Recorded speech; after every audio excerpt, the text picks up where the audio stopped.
but do it for my sake. Just need the closure to spare me some heartache.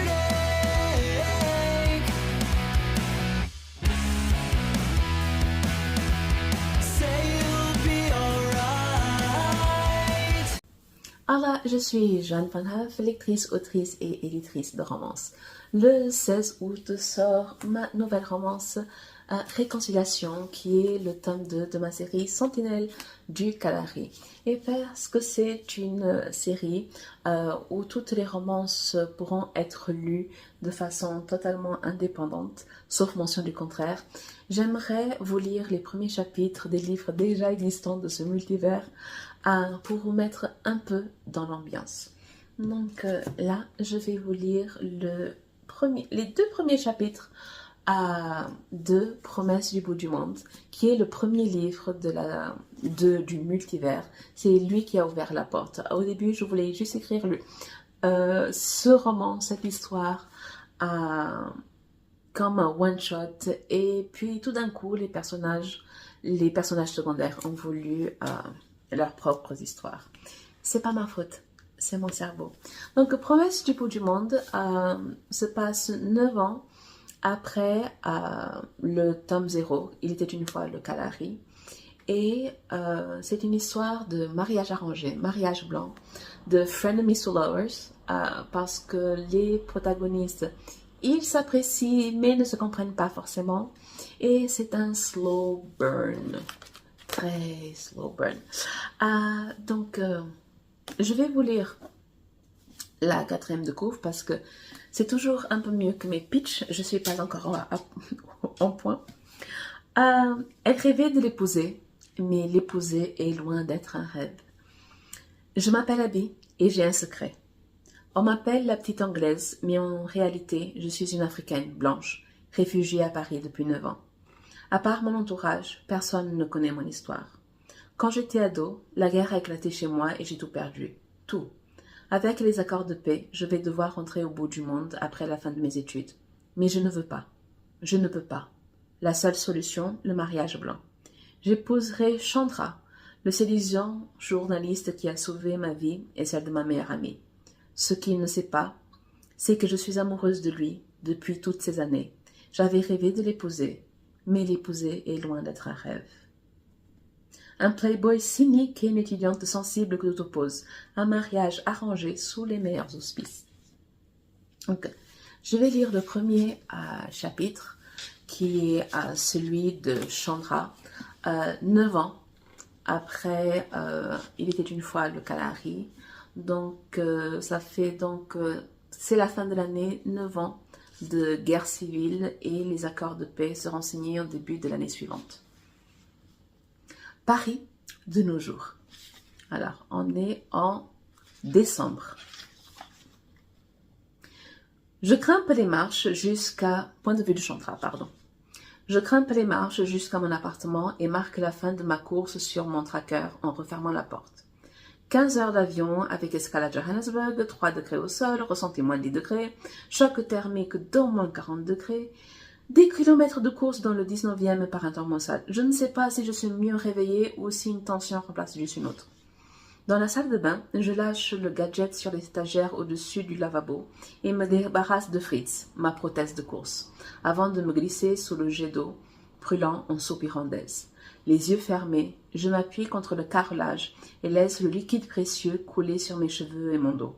On oublie rapidement le confort moderne lorsqu'on se retrouve dans des endroits où le principal luxe est la survie. L'eau courante est un privilège. Chaude, c'est le luxe ultime. Il me faut plusieurs minutes pour m'arracher à la douche. Je quitte la salle de bain embuée en caleçon et me dirige vers mon salon transformé en salle de rédaction.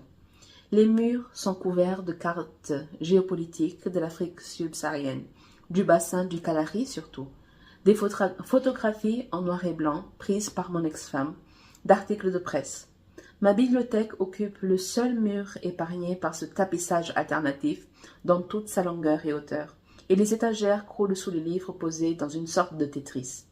Je me laisse tomber dans mon fauteuil avant d'allumer mon ordinateur et d'ouvrir la chaîne YouTube de Global Vision. le magazine pour lequel je travaille depuis 10 ans, sur le 10e écran. Peu importe où je me trouve dans le monde, peu importe si j'ai de l'eau chaude, je cherche une connexion Internet pour être au courant de ce qui se passe. Mon téléphone se remet à vibrer. J'ai bloqué tous les numéros sauf 3, ceux de ma mère, de mon jumeau et de mon ex-femme. C'est sûrement ma mère. Elle risque de faire une crise si je ne décroche pas à son 10e appel de la journée et il n'est pas encore midi. Je me prépare et je vous rejoins dès que j'aurai enfilé mon Ritz, l'informai-je en décrochant. Au silence, à l'autre bout du fil, je percute avec décalage ce que je viens de dire à ma mère. Pas terrible. Je vais chausser mon Ritz, rectifiai-je. J'arrive, maman, arrête de stresser, c'est mauvais pour ton cœur. Tu es mauvais pour mon cœur, je me raconte. Quand ma mère utilise mon prénom en entier, ce n'est jamais bon signe. Elle aurait préféré que je sois le clone de Rav, mon jumeau, et qu'en plus d'être identiques, nous soyons restés tous les deux sous son toit. Comment dire? J'arrive, insistai-je avant de couper la communication. Je récupère ma prothèse et toute la panoplie de villes abandonnées sous le bureau, puis je retourne dans ma chambre pour m'habiller, manquant d'oublier que décembre en France est plutôt frisqué. Où sont mes affaires d'hiver déjà? Faudrait que je passe au pressing, tiens. Enfin dehors, je peine à retrouver ma voiture qui depuis le temps a perdu sa couleur bleue, tellement elle est poussiéreuse. Les retours au pays coulent toujours de source, surtout après 7 mois d'absence. Lorsque je suis dans une quelconque région chaude du globe, dans tous les sens du terme, je rêve littéralement d'hiver. Dès que je retrouve le froid, je peste. Je suis un vrai Parisien malgré les longues absences apparemment. Une demi-heure plus tard, j'arrive à Courbevoie et ouvre la porte avec ma clé. Toute la famille doit en avoir une, tantes et cousins inclus. Mes parents doivent s'attendre à ce que Rav rentre bientôt de l'hôpital, où il est médecin urgentiste avec sa femme, parce qu'ils ne réagissent pas à mon entrée. À mon arrivée. Ma mère lit Global Vision à voix haute. À côté, mon père se contente d'acquiescer, les sourcils froncés, les bras croisés. 9 ans. Quasiment 2 millions de disparus dans un pays qui n'en comptait que 6. Ces chiffres sont insupportables pour l'Afrique, pour le monde. Que ferait la France si un tiers des Franciliens disparaissaient? Attendrait-elle une décennie pour s'y intéresser? Cet article, je l'ai écrit la semaine dernière, au Cap, après un énième long séjour à Polato. « On attend ton frère » s'interrompt ma mère sans lever la tête. Le hall d'entrée est séparé du salon par une étagère avec des statuettes de margouillat en bois exotique, des photos de famille et des fleurs fraîches. En ce début de saison de décembre, des pommes de pin et des petits Papa Noël se sont ajoutés à la décoration tropicale. Je pose mon sac à dos par terre et accroche mon manteau. Je suis au courant, dis-je en contournant l'étagère. Il se tourne vivement vers moi. « Tu es enfin là !» s'exclame ma mère. Elle tend le magazine à mon père, puis se lève. « Seigneur, on dirait que tu reviens de l'enfer, dit-elle en s'approchant rapidement de moi. Elle touche mon visage, mes cheveux trop longs et ma barbe fournie, les sourcils froncés et les larmes aux yeux. Ma pauvre maman, malgré les années, malgré mon choix de vie, malgré la poussière devenue mon quotidien quand je ne suis pas à Paris, le parfum de ma mère est et sera toujours synonyme de maison et réconfort. Tout va bien, je suis rentrée, murmurai-je sans réprimer mon envie de la taquiner. Elle me serre fort pour s'assurer que oui, c'est moi, en un seul morceau, sauf un bout. Tu es tellement mauvais pour mon cœur, se plaint-elle en s'écartant. Tu me le dis souvent. Je me tourne vers mon père. Depuis le début de l'année, il n'a plus un seul fil noir dans sa crinière volumineuse dont Rav et moi avons hérité. Il m'étreint à son tour et tapote mon dos avec force, sa manière à lui d'exprimer son soulagement de me revoir. Mon père est avare de mots. Ma mère parle pour eux deux. On dit que les opposés s'attirent, c'est le cas. Ma mère est dans la réaction, mon père dans la réflexion. Il est zen à toute épreuve. Dis-moi que tu vas rester un moment à Paris, implore ma mère. Mon père s'écarte et presse mon épaule pour me laisser répondre. L'Afrique australe a été transférée en Europe pour un temps indéterminé. Dieu merci, s'enthousiasme ma mère. Et Alexis, à quoi ça sert d'avoir des petits-enfants si on ne les voit jamais? Ton autre fils est médecin, marié et vit sous ton toit. A priori, il sait comment faire pour t'offrir d'autres petits-enfants qui seraient perpétuellement dans tes jupes. On parle d'Alexis, me réprimande-t-elle. On parle de petits-enfants, mais pour répondre à ta question, dans 2 semaines. Elle tape dans les mains, ravie. C'est une excellente nouvelle. Tu as mangé? Pas encore. Lave-toi les mains, je vais te servir. Oui, maman, accepte-t-elle, soudain docile. Elle me sert une portion gigantesque de lasagne parfumée au gingembre, pendant que mon père me décapsule une bière, puis s'installe avec moi dans la salle à manger. Ici, les fils s'asseyent en tête de table. La mienne est juste à côté de la porte de la cuisine. Ça doit en dire long sur moi. Maman, j'ai besoin de me débarrasser de tout ça, informais-je en désignant ma pilosité faciale de la main. J'ai rendez-vous demain matin avec Eric. Tu peux t'en occuper? Quand tu auras mangé, décide-t-elle. Je n'aurai jamais 32 ans avec ma mère et c'est probablement de ma faute. Je suis à ma 2e assiette de lasagne lorsque mon jumeau rentre enfin de l'hôpital. Le fils prodigue est de retour, lance Rave. En un seul morceau, tu remarqueras, plaisantai-je en me levant. Uniquement parce que tu as déjà oublié un bout. Il n'y a pas si longtemps. Arrêtez, s'insurge ma mère. Je ne veux pas entendre ce genre de plaisanterie. Il faut que tu arrêtes de stresser pour si peu, lui dis-je. Ce n'est pas drôle, Chandrakant. Tu as perdu un pied. Je m'en souviens. Il y était, maman, ajoute Rave. Ah, ça? Notre mère est sur le point d'imploser. Nous ne sommes décidément pas charitables envers son pauvre cœur.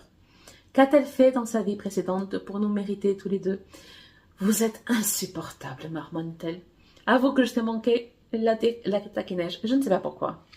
Rave et moi rions de plus belle. Notre mère s'en va dans la cuisine en grommelant. J'enlace enfin mon jumeau. Pendant un moment, il ne reste plus que lui et moi. Il est mon premier ami, mon miroir et mon contraire. Nos routes se sont séparées au lycée lorsque nous avons décidé de nos avenirs. Notre relation a évolué. Je suis partie souvent, longtemps, mais notre lien reste inchangé. Il n'y a pas un jour où je ne lui parle pas, pas un jour où je ne lui envoie pas un message, juste pour qu'il sache que je suis encore là. Et le savoir ici me rassure. On ne peut pas être cardiaque, lâche Rave en s'agrippant une dernière fois à mon pull. Je suis au courant. Je me rassieds. Rave est sur le point de faire de même quand notre mère l'appelle de la cuisine. « Viens te laver les mains, Rave !» Mon jumeau s'exécute sans rechigner et je me tourne vers mon père. « Les filles, m'enquierge. »« Elles grandissent, répond-il songeur. Le temps passe très vite sans que l'on ne se rende compte. Je me contente d'acquiescer. Quand on part longtemps, il semble passer extrêmement lentement. Puis à notre retour, on a l'impression d'avoir traversé un vortex. Mes parents ne sont plus tout jeunes. Les filles grandissent. Mon fils n'est plus un bébé. Tout cela me perturbe et me rend coupable de ne jamais pouvoir être là quand il le faut. Mais c'est la vie que j'ai choisie, la famille que j'ai créée, à 2 bouts du monde. C'est le premier chapitre de Promesse du bout du monde. Et vous aurez remarqué que la relation entre Chandra et sa mère est toujours au beau fixe. Et oui, entre Il était une fois, le Kalahari et Promesse du bout du monde, 9 ans se sont passés et il a perdu un pied en passage. Oui, parce que il avait promis à sa mère qu'il était juste journaliste en arrivant en Afrique australe la première fois. Il est devenu reporter de guerre. C'est la vie qu'il a choisi de donner. Donc, Promesse du bout du monde est disponible en papier numérique, abonnement Kindle et Kobo Plus. La romance se passe quasi entièrement à Paris, mais on apprend un peu plus sur l'Afrique australe et on voyage à la toute fin pour faire une transition parfaite vers la suite. Donc, Promesse du bout du monde. Commencer le dépaysement en toute douceur, en toute tranquillité, même si Chandra n'est bon pour le cœur de personne.